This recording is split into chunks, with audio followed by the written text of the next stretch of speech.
Universum Deep Studios.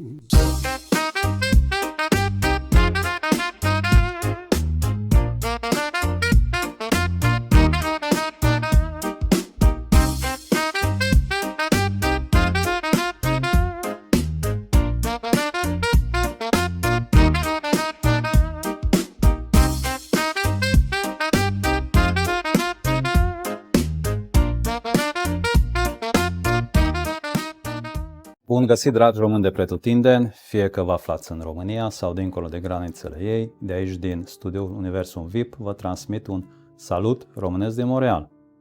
Astăzi o avem invitată pe distinsa doamnă Mariana Manu, inginer mecanic și autor al cărții Să construim împreună, laureată a Galei Artelor la ceas aniversar, ediția 3-a. Bună ziua și bine ați venit, doamna Mariana Manu! Bine v-am găsit și mulțumesc pentru invitație. Trebuie să recunosc că sunt impresionată pentru prima mea vizită la Universum VIP Studio, impresionată de tehnologie, de team working, de felul în care lucrați și sper să fie o emisiune de succes și să pot să transmit mesajul cărții în puținele cuvinte Cu pe siguranță care le va acordați. fi. Echipa este pregătită, așa că putem să amorsăm dialogul. Sunteți unul dintre românii cu care ne mândrim, laureat al Galei Artelor la ceas aniversar, cum aminteam adineauri. Activitate bogată în domeniul ingineriei. Evident, reușitele noastre au fost recunoscute în domeniu, dar aș vrea să știu care au fost impresiile și emoțiile dumneavoastră când ați primit această recunoaștere în cadrul comunității românești, iată, în calitate de autoare. Ce a însemnat pentru dumneavoastră această diplomă de merit? A însemnat mult. Mi-a plăcut că am putut fi prezentată în fața comunității, că am cunoscut atâtea valori și mai ales după ce am spus în sumarul meu mesajul cărții, în momentul în care am părăsit scena cu diploma în mână să vin la locul meu, a fost oprită de domnul profesor Vania Tudori, care m-a felicitat, m-a strâns în brațe și a zis: bravo, frumos mesaj, ne trebuie. Vă cunoșteați cu domnul Tudori înainte? Doar nu? așa, tot așa pe la... Ați auzit și... Am auzit, da. Știam că este profesor și tot așa din comunitate, cum ne cunoaștem, dar nu în direct. Deci ceea ce faceți dumneavoastră ca să-i uniți pe acești români de valoare, ca să se cunoască între ei și să poată să-și exprime în avans proiectele, Da. este mare lucru. Mulțumim frumos pentru mare cuvintele lucru. de laudă. Este un efort, Da. dar trebuie să ne mândrim cu noi, Așa noi, este. pentru că Nimeni nu ne laudă. nu ne laudă nimeni și trecem și pe o perioadă grea în care toți oamenii s-au schimbat și în momentul Vremurile, în care așa este. le acordați ceva, se uită de tot stresul și este ca o terapie. Așa este. Da. Vă Socializare, mulțumim. cu mare Vă drag. mulțumim De fapt, din acesta suflet. este scopul Galei Artelor, acesta este scopul studioului nostru, până la urmă, pentru asta a fost înființat studioul, ca să promovăm, să aducem în fața reflectoarelor oameni de valoare, care are societatea, comunitatea noastră românească de aici, pentru că chiar avem oameni cu care ne putem mândri. Da. Așa este. Vă mulțumim Și eu mulțumesc. pentru caracterizarea frumoasă pe care ați făcut-o Galei. V-ați născut în România, la Brăila. La Brăila, în Brăileancă. Ați absolvit liceul Nicolae Bălcescu, ați studiat ingineria mecanică și ați lucrat timp de 16 ani într-o întreprindere de construcții industriale. Tot acolo, în Brăila, tot în Brăila. La uzina de tractoare, Progresul. Ce o uzină cu renume, sonor, renume, da? Și cu vechi renume. Da. Și Ne-ați mărturisit că pasiunea pentru construcție o aveați încă din copilărie, copilărind pe un șantier de construcții al bunicilor dumneavoastră, paterni, care erau imigranți din Macedonia. Dacă vreți să ne povestiți despre această perioadă din viața dumneavoastră și despre bunicii paterni. Da, cu Ocupația plăcere, lor pentru și- că în copilărie, fiind unicul copil, părinții au divorțat destul de devreme. Eu nu învățasem să scriu ca să pot să-i trimit mesaje tatălui meu. dar eram crescută de bunici. Deci bunicii materni, bunicii paterni. Bunicii paterni, într-adevăr, emigraseră între cele două războaie din Grecia, Macedonia, veneau din Drosopihi, unde era o școală înaltă de meseria de constructor. Veneau ca meseriași, ca maestri. Da. Și cum îi spuneam, Papu Gheorghe, de la Papu, era în grecește. Grecește, ei vorbeau Papu, grecește, așa dar este. română nu știau, vorbeau grecește. Și românește destul de bine. Să știți că așa ne adresam și noi bunicului matern, din partea mamei, tot Papu, îi spuneam. Papu, la mine e cel patern, îi spuneam Papu, dar și la cel matern la fel. Da, era Papu Gheorghe, care era Papu Paul al constructorul meu. și care turna niște betoane, nu știu cum, că veneau saci de ciment și imediat făcea priză și imediat. Deci am trăit în șantierul ăla. În mijlocul vedeam activității. Cum veneau mărfurile, cum veneau. Și am fost tot timpul impresionată de el, cât de calm era și ce randament avea și cum își învăța oamenii meserie, că nu știau. Nu știu. Când avea nevoie de oameni, cerea unui căruțaș: băi, am nevoie de atâți zidari, de atâția, adu-mi pe toți în data de. În data de veneau vreo 10 oameni ca să lucreze. Meseriași. Da. Nu-i întreba. Interviul lui nu era să-i întrebe ce știu. Primul lucru era, bunica făcea o mămăligă mare în curte și cu ceva de mâncare, farfurii de tablă, cu felul întâi era farfuria pe dos, felul doi se întorcea farfuria, mânca toți. Și bunicul stătea în capul mesii, deci el era general manager of the site. Și se uita, nu vorbea cu ei, lăsa să mănânce și se uita la toți, se uita la toți. Eu și cu verii mei spuneam că ăsta era interviul Papu Gheorghe. Și după ce terminau de mâncat, spunea: ok, tu și tu veniți, ceilalți puteți pleca. N-am înțeles prima dată, dar după aia verișoara mea, care știa mai bine... Imaginez, avea el ceva. El știa, că zicea că oamenii după cum mănâncă, așa și lucrează. Foarte adevărat. Deci aia care mâncau mai repede și nu stăteau și nu vorbeau, mai ales că le dădea și câte o dușcă. Da. Că ăilalții care beau, le număra și băuturile. Să dezlege și limba și un pic. Da, și pe urmă îi lua pe cei selectați și întreba după aceea ce știi să faci. Unul știa, unul nu știa, nu-i nimic, că avea maestri bătrâni care știau meserie și punea și învăța la locul de muncă. Așa făcea el. Furau meseria, practic, meseria se fură. Și așa a clădit case care și acum, case cu etaj, care încă sunt în Brăila și încă se locuiește în ele și nu s-a dărâmat nimic. Deci Papu Gheorghe, cu brevetul care l-a avut, a fost Papu. Și noi, și eu, și vara mea, și vei, de fapt, cam toți am făcut construcții. Nu știu cum, numai eu am avut deviație, ba muzică, ba literatură, ba nu știu ce. Dar o să povestim despre, da. Și acesta a fost Papu Gheorghe. Papu Costică, de la bunicii materni, era mecanic naval, dar deja ieșise la pensie când eu aveam vreo 5-6 anișori.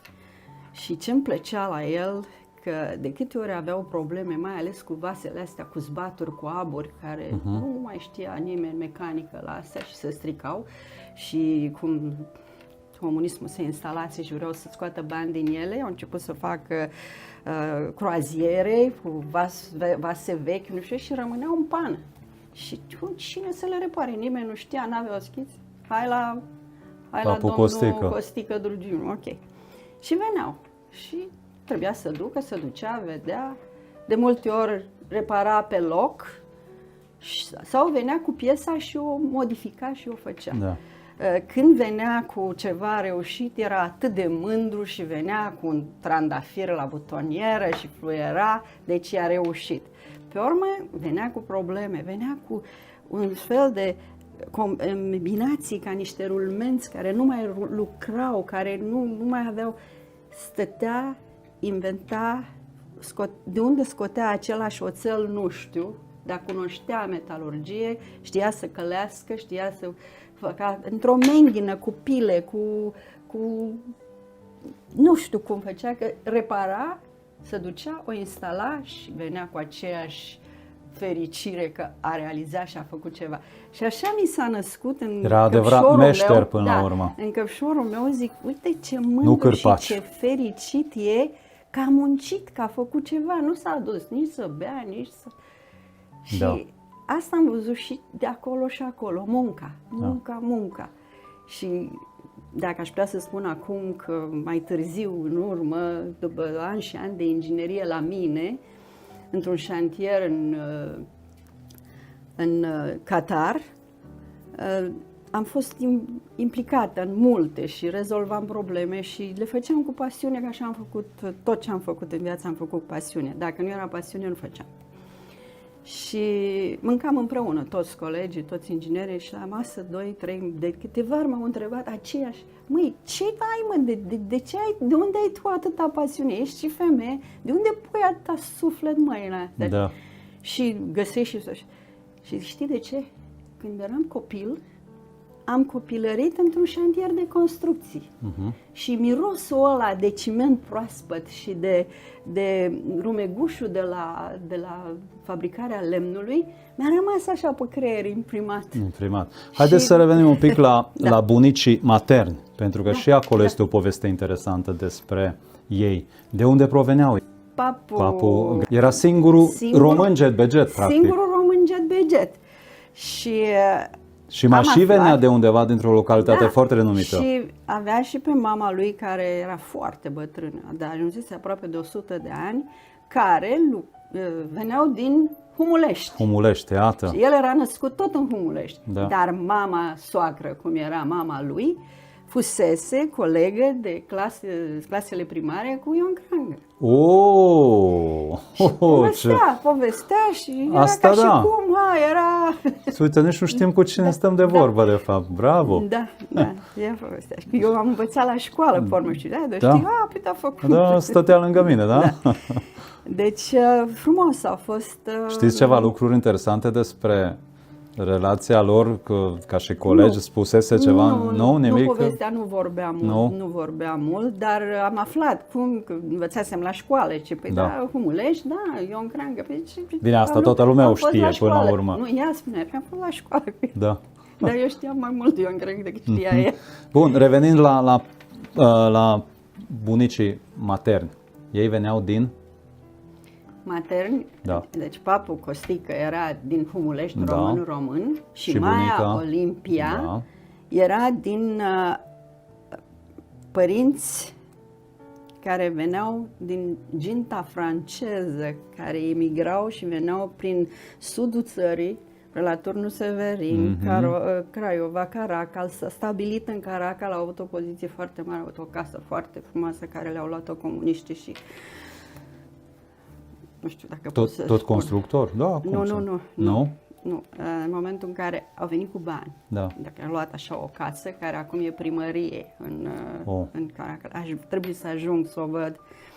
În momentul în care li s-a spus să plece în 24 de ore dimineață, că le trebuie pentru primărie Evacuați casa? să evacueze casa, n-au acceptat și în dimineața i-au găsit pe amândoi spânzurați într-o ușă de la nord cu cea de la sud, de la Marele Living, erau amândoi spânzurați. Wow. N-au acceptat asta.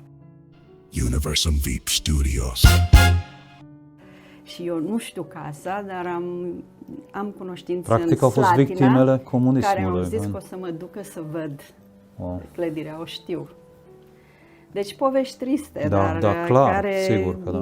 mi-au rămas așa imprimate și, apropo, chiar vreau să scriu o carte despre rădăcinile mele și astea în... Ajuns la liceu, ați fost mereu preferata profesorilor de limba română, fiind pasionată de literatură și mai ales de cronica și critica literară. Cu toate acestea, nu ați urmat o facultate de profil de limba și literatura română. Care a fost motivul? Și aici e o poveste interesantă, probabil. Într-adevăr, Așa? mi-a plăcut literatura. Eram cea mai bună la la critica literară, la cronici, și profesorul emerit, domnul Petride, mi-a zis așa prietenește, măi, fetițo, tu trebuie să faci literatură, că tu ai flair a face critică literară și îl adoram pe vremea aia pe Tudor Vianu, care era excelent în vremurile, după aceea s-a prăpădit săracul, dar el m-a încurajat așa și în capul meu a fost totuși să fac limbă și literatură română. Și chiar am încercat. În același timp mai făceam și lecții de pian și profesora de pian vroia să fac conservator, profesorul de română spunea să fac română. Și am dat la limbă și literatură română, într-adevăr. Am dat examen, mai înainte m-am dus la conservator. Ca să o mulțumesc pe profesoara de muzică, cu toate că îmi dădeam seama că nu sunt chiar atât de bună, dar m-am dus. Și acolo m-au întrebat ce instrumente știi? Pian. Pot să cânt asta. Și al doilea instrument? Zic, al doilea instrument nu știu decât acordeon. Acordeonul nu e instrument. Cum adică? Eu învățasem acordeon de la un vecin și cântam foarte bine. Și ce era considerat dacă nu era acordeon? Nu era pentru conservator, trebuia vioară, vioară, flaut, poate puteți să învățați între timp flaut, puteți să-l învățați repede. Și nu, ceva pentru încântat. Muzica de cameră. Da, nu m-a încântat prea mult și am revenit, m-am dus la limbă și literatură română. Am dezamăgit-o pe profesoara de pian, mama i-a convenit. Ce trebuie o meserie mea. Da. Și m-am dus la limbă și literatură română. Iarăși am avut o problemă.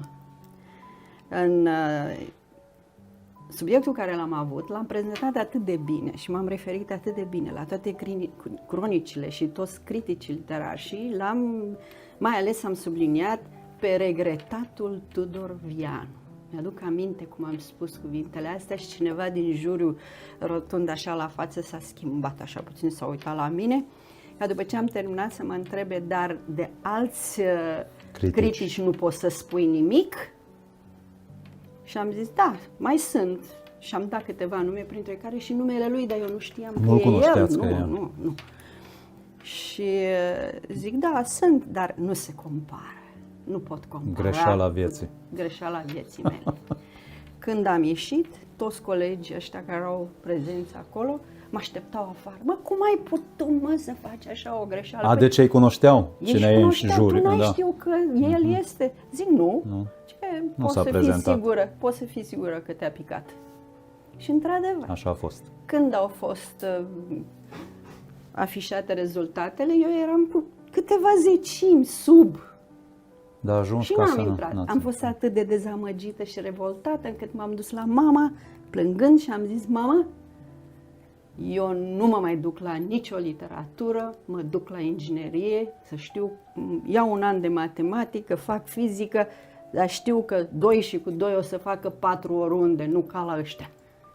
Așa am fost de revoltată și mama a tăcut din gură, mi-a plătit meditație, am făcut matematică, am făcut și am intrat până la construcții ca toți verii mei ceilalți. Deci nici muzică, nici literatură. Dar în carte menționez, științe exacte. Muzica și literatura au rămas parte din viața mea. Până la capăt. Pentru că până sunt încă la toate concertele mari de la OSM, cunosc parteneri de concert, donatori, adică sunt în clase. Adică muzica, dacă ți intră în suflet și o ai, mori cu ea. Așa este. Dar ingineria a fost cariera mea.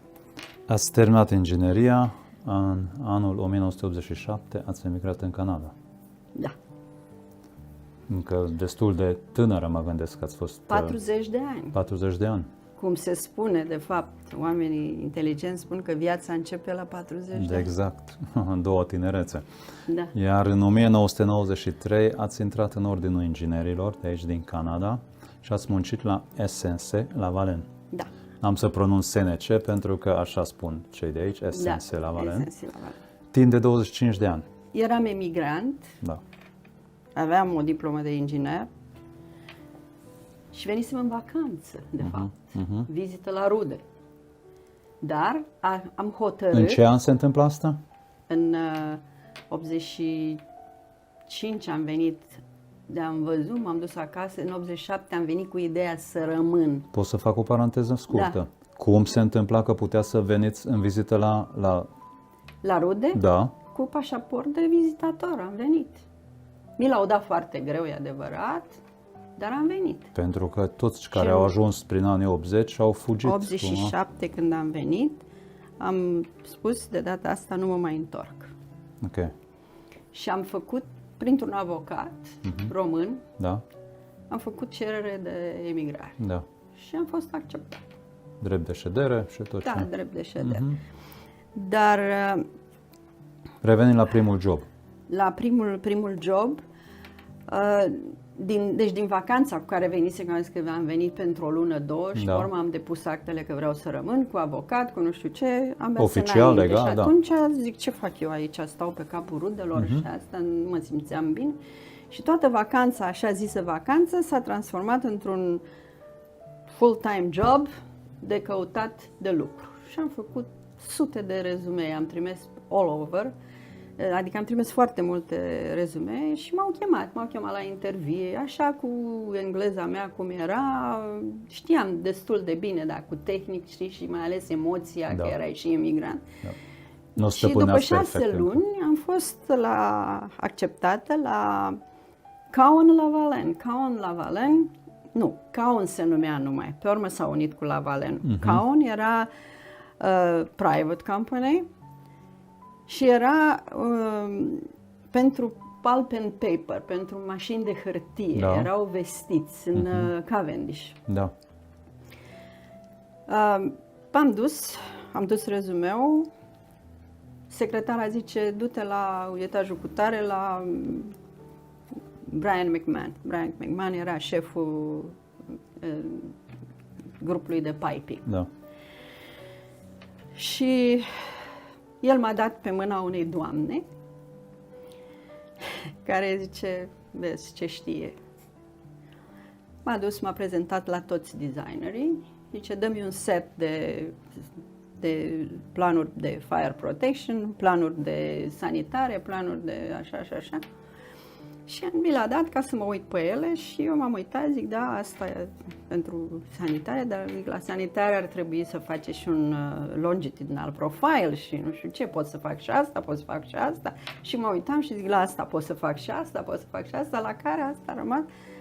Pentru că era meseria mea, la Da. care a strâns și m-am dus înapoi la șef. Și șeful zice, cum e? Nici o problemă cu ea. N-a trebuit să vă dea nici părincă, nici nimic, ca să treceți. Și atunci șeful zice, te duci jos la secretară și spui să te dea scrisoare pentru angajare. Și zic, da, am o problemă. Zice, mai e ceva? Zic, am o problemă. Ce? Care Ce? Eu nu sunt rezidentă. N-am drept de muncă, Da, nu sunt clar. rezidentă. N-ai drept de muncă. Era Ok, cel mai du-te grav. la secretară Da. și patronul o să-ți dea o scrisoare și o să-ți Că dea avem drept. nevoie de tine. Da. Da, tot așa Și așa funcționa am și atunci. căpătat dreptul de Da. muncă și după o săptămână am început să lucrez. Da. Foarte frumos. Și după aceea a fost, Caonul a căzut, a fost acumulat de SNC și așa am eu aproape 30 de ani. Am lucrat până la 70 de ani la ei. Păi, din câte știu eu, SNC a fost înființat, fondat în 1911 de Arthur Survivor, așa ceva. Și a fost în toată lumea. Exact. În toată Păi, lumea. nu, e o Acum, multinațională, de fapt, sigur. sediul mare în London, În Londra, da. Dar aici nu. E un mastodont, Da, e un 52 de mii și 500, aproape 53 de mii de angajați are în lumea întreagă, cifre de afaceri de miliarde de dolari, profit miliarde Și net. proiecte frumoase și... Da. Nu. Dar a fost o plăcere. Deci Pentru așa mine ați munca a ajuns, fost, ați fost angajată da. și de atunci 25 de ani ați rămas acolo. Da, mai mult. Mai mult, 35. mai mult. Cu toate că nu ați urmat o carieră pe ramura literară, totuși viața v-a adus spre scritură. Ați scris cartea Să construim împreună. O carte frumoasă, o carte care nu vorbește doar de pasiunea pentru meseria de inginer, dar și își încurajează părinții încurajează să descopere și să susțină talentele copiilor. Iată-și un subiect de actualitate și bun. Aș vrea să ne povestiți cum s-a născut această carte și cui se adresează ea. În primul rând, cartea este un omagiu pe care îl aduc tuturor inginerilor, colegilor mei care au lucrat cu pasiune și care au pus întotdeauna ore multe în plus, chiar dacă nu erau plătiți. O inginerie nu se face în 8 ore. Nu se face. Pleci de la birou, mai ales în stres analizez, când plecai cu problema în cap, dormeai cu ea noaptea, dimineața te întorceai și o făceai. Te trezeai, în șantiere, dacă era nevoie, ziua erai în birou, dar în șantier, dacă se lucra noaptea, veneai și noaptea. Nu exista.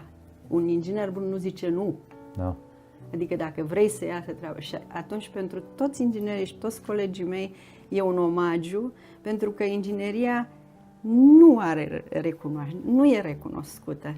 Nimeni nu ridică statui. Cu atât mai mult că ați fost și lider de echipă până la urmă. Da, am fost team leader și am avut în general majoritatea bărbați pe care îi conduceam și toți să te impui ca și femeie în fața și, lor? Da, și am avut succes și m-au respectat, dar recunoștință pentru inginer nu. Inginerul, am un motto pus în carte. Da.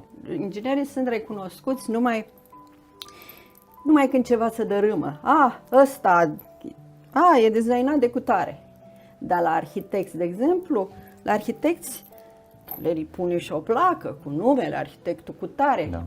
Arhitectul face schița, dar face schița, cine face fundații, cine face zidurile, cine face încălzire, ventilație, confortul oamenilor? Cine? Inginerii. Dar când se strică ceva, atunci e recunoscut. Dacă vă aduceți aminte când a căzut podul în Laval, acum câțiva ani? Deci, arhitectul, dacă greșește, imediat S-au schimbă, dus în mai spate pune. ani de zile. Cine a făcut? Cine era șef de șantier atunci? Da, e cu risc, dar e o meserie foarte frumoasă. Adică ai satisfacție. Haideți să povestim un pic de familie. Știu că aveți o fiică care este medic stomatolog în Statele Unite ale Americii și 4 nepoței. Vă calcă pe urme vreunul dintre nepoții dumneavoastră? Ce pasiune au și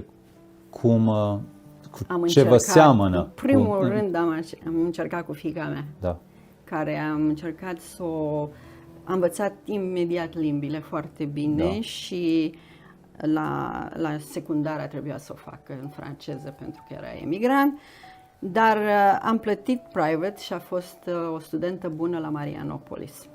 Marianopolis, cum știți, este o trambulină foarte bună pentru McGill. Am vrut să ajungă la o facultate cu renume.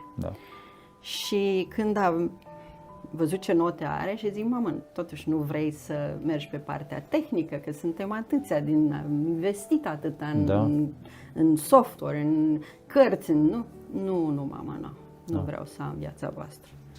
Dar ce vrei să faci? Eu fac medicină. Medicină, la medicină.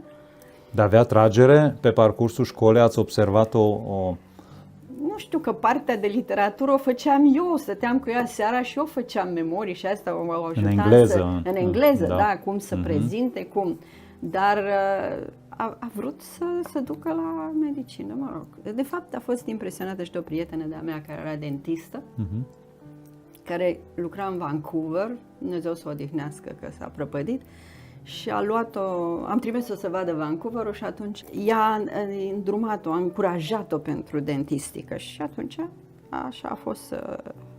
În cartea dumneavoastră vă referiți într-un capitol la cum să susținem și să îndrumăm copiii în timpul spre școală, spre meserie, Vreți să ne povestiți un pic?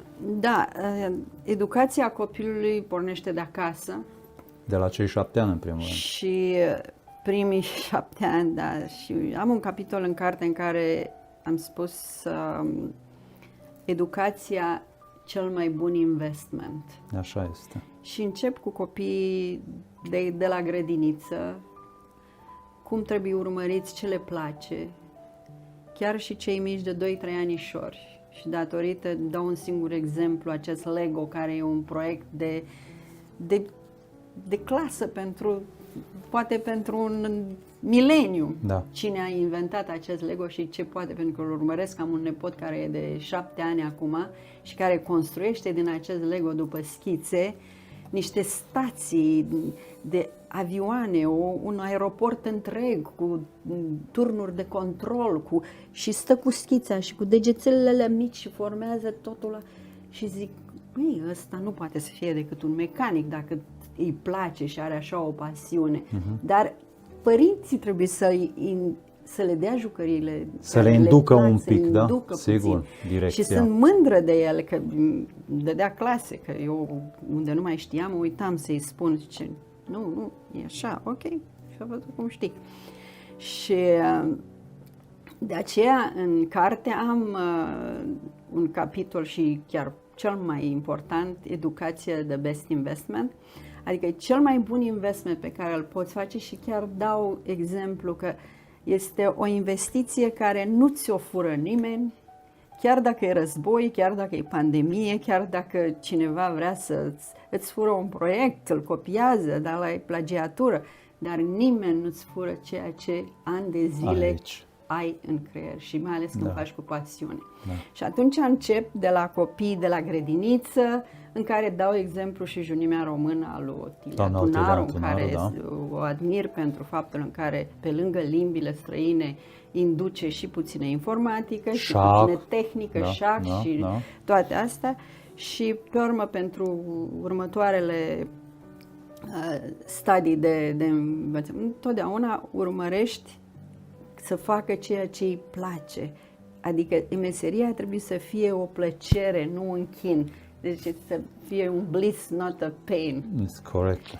Deci fiecare să-ți alegi din meserie, adică să o faci cu pasiune și atunci o să o faci cu plăcere. Practic până un pic din la- umbră trebuie da. ghidați și Și, supravegheați bineînțeles, direcția cu toate, care, da, ajutați. De exemplu, nu-l pui pe copil să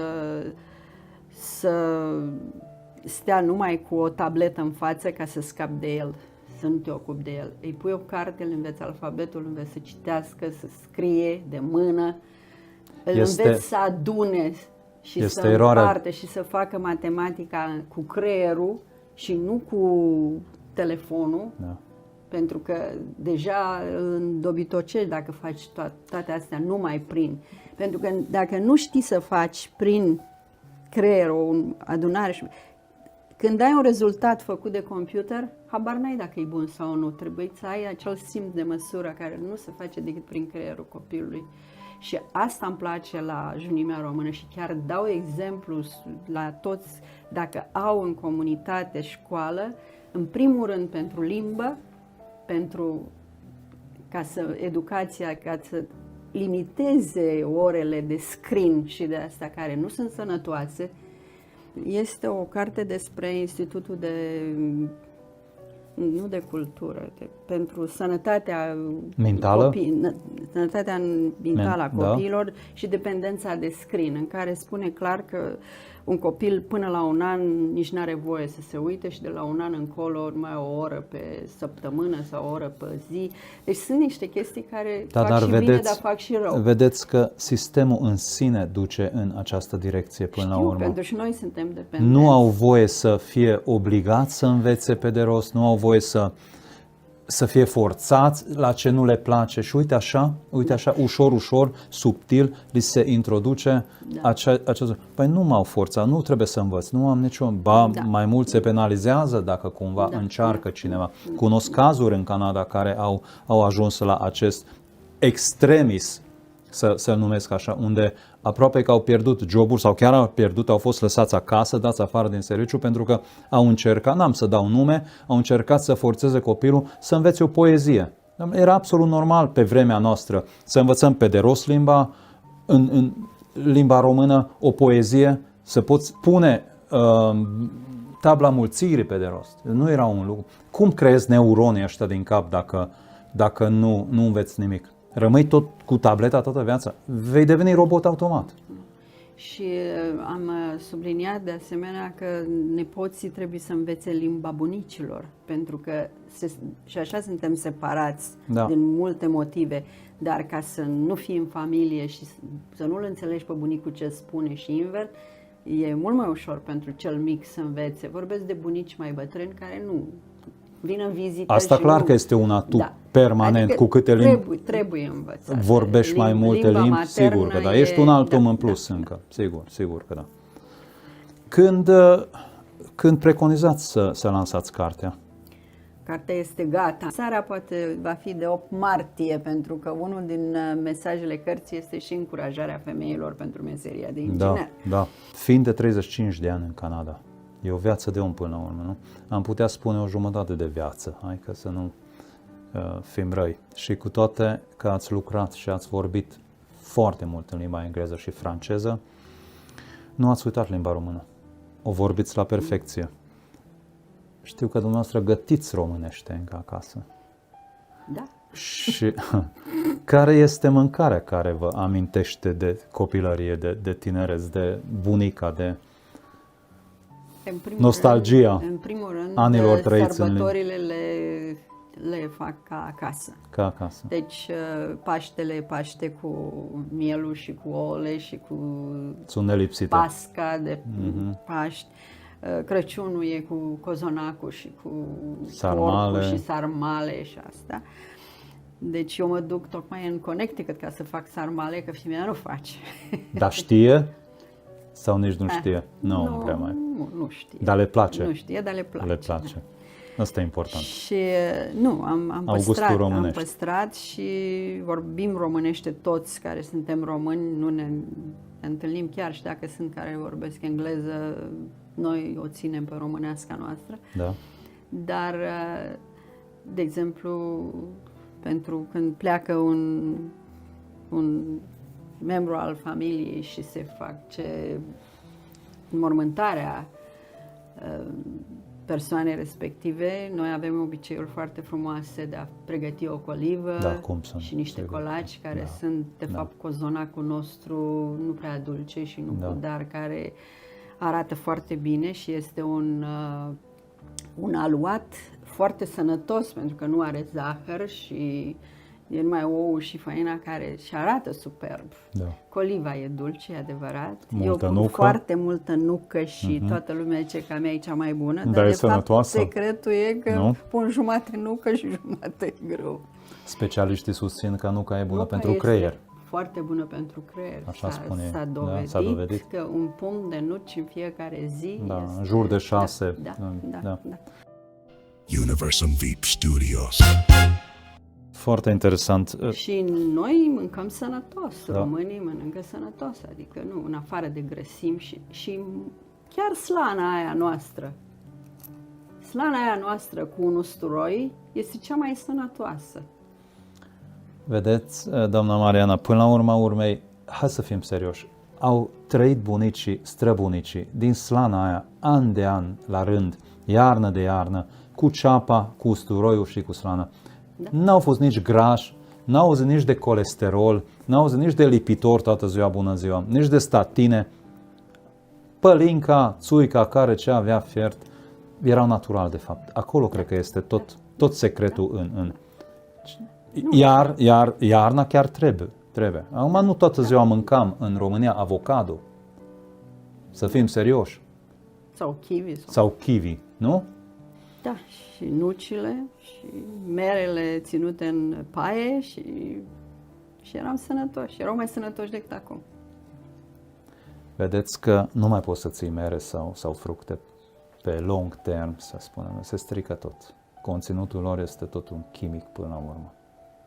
Bunicii noștri țineau pe marginea pervazului de la geam. Depinde unde ai crescut. Și când a fost crescut. Vorbim de 50 de ani în urmă. Da. Spuneți-mi, vă rog, doamna Mariana Manu, dacă am putea să dăm timpul înapoi, ce ați face diferit? Ce anume regretați cel mai mult din viața dumneavoastră, din carieră? Nu regret nimic. Nu regretați nimic? Nu regret Totul a decurs perfect. Am făcut ce mi-a plăcut, mi-am ales prietenii cum am vrut și dacă n-au fost oameni de calitate, i-am pus deoparte și m-am învățat într-un cerc restrâns, dar cu oameni buni, oameni muncitori, oameni care se respectă unul pe altul. Aici este avantajul când poți să alegi prietenii, pentru că neamurile ți le dă bunul Dumnezeu. Da, Așa. este. Vreți să ne mai povestiți ceva despre Canada? Aveți ceva interesant de spus în acești 35 de ani? Sunt convins că aveți multe istorii. Poate de pe șantier ceva interesant, Canada este o țară unică. unică, de multe felul puncte de în care vedere. primește emigranții, Da. cum tratează emigranții, educația, religia, Da. pentru că toate religiile își decurg ca și cum sunt în patria lor, Așa este. ceea ce e mare lucru. Da. Și pot să spun că în afară de faptul că trebuie să vorbesc franceză și engleză, nu văd o diferență, pentru că mă și învârt între mulți români și ceea ce faceți dumneavoastră ne ajută și mai mult ca să nu ne simțim emigranți.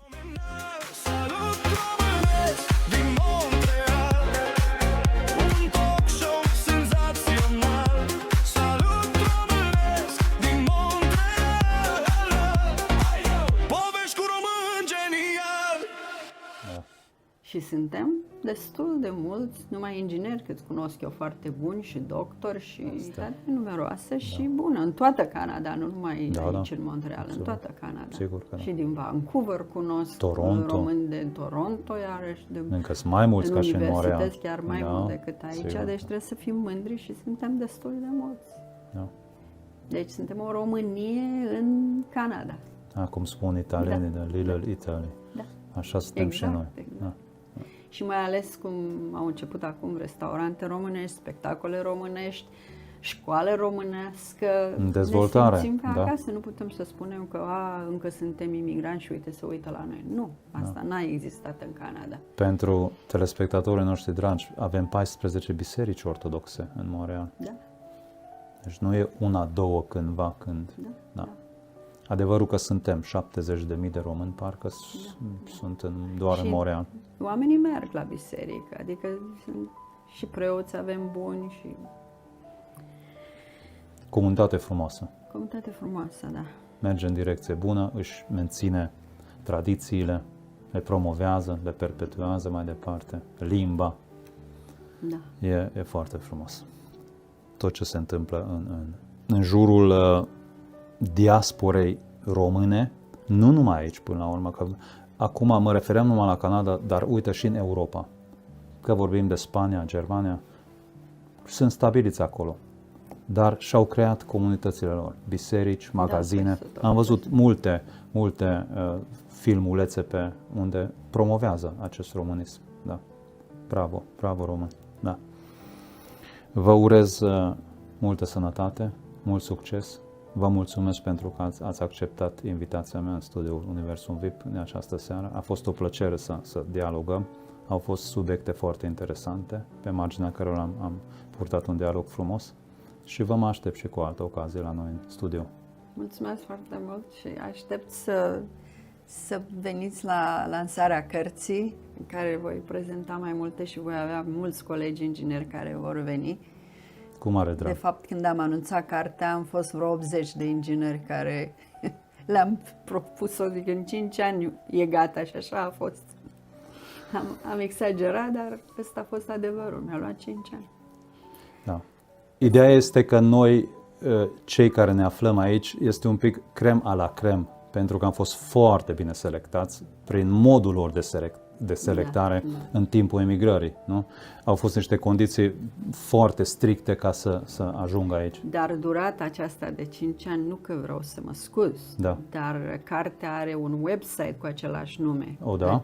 Construim împreună, în care subliniez și în carte Da. că de fapt ceea ce este obligatoriu și cel mai important în inginerie este continuing education. Un inginer bun trebuie să învețe până în ultima zi de muncă continuă. Da, este o expresie foarte stabilă aici în Canada, și, care se folosește. Website-ul are Da. primul capitol care este o parte vie a website-ului este Continuing Education, pentru că fiecare capitol are ca un addendum în website. Ce nu intră în carte sau ce se schimbă sau se poate schimba e în website, ca recunoștință, omagii, dar Continuing Education, în acești 5 ani am adunat și am împărtășit inginerilor peste 2000 de seminarii, de conferințe online cu dreptul de a intra, de a vedea seminarul, webinarul și unele sunt chiar recunoscute de Ordinul Inginerilor și le dau puncte pentru Ordinul Inginerilor dacă nu avem niște activități tehnice. Nu avem punctele ca să fim înregistrați anul următor. Deci eu le-am dat și le-am făcut pe toate astea în 5 ani, 2000 de seminarii, webinarii și prezentări de conferințe. E muncă. Ca și o idee finală a emisiunii, acest Continuing Education este o parte foarte frumoasă a Canadei, pentru că putem să devenim ceea ce vrem și la vârste avansate, înaintate, până la 50-60 de ani. Am văzut oameni, o doamnă la 70 de ani și-a dorit să facă, și cu asta voi încheia, să facă vitralii. Și după ce a terminat, a fost ea, cred că inginer, dacă nu mă înșel, dar a fost o pasiune a vieții ei și la final și-a pierdut soțul, la 75 de ani s-a apucat să facă facultate și cursuri în acest domeniu. Așa că acest lucru este un alt lucru frumos ce oferă Canada. Vă mulțumesc, dragi telespectatori, pentru atenția cu care ne-ați urmărit. Până data viitoare, când voi avea un alt invitat în studioul Universul VIP, vă transmit salut românesc din Montreal.